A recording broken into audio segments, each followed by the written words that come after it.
হুসাইনের একজন সন্তান হবে।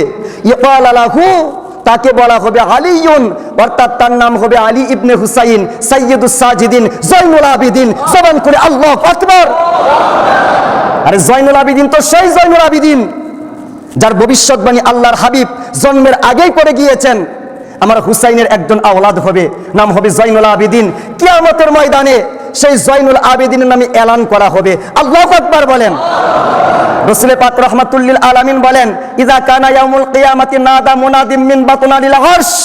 কাল কিয়ামতের ময়দানে আল্লাহ পাক রব্বুল আলামিনের আদেশে আরশে আজিমের পেছন থেকে একজন ফেরেশতা ডাক দিবেন, কুল কায়নাতের ভিতরে সবচাইতে বড় আবেদদের ভিতরে আবেদ সাইয়্যিদুস সাজিদিন জয়নুল আবিদিন, সমস্ত আবেদ কুলের সম্রাট দাঁড়িয়ে যাও, আবেদ কুলের সম্রাট দাঁড়িয়ে যাও, আবেদ কুলের সম্রাট দাঁড়িয়ে যাও।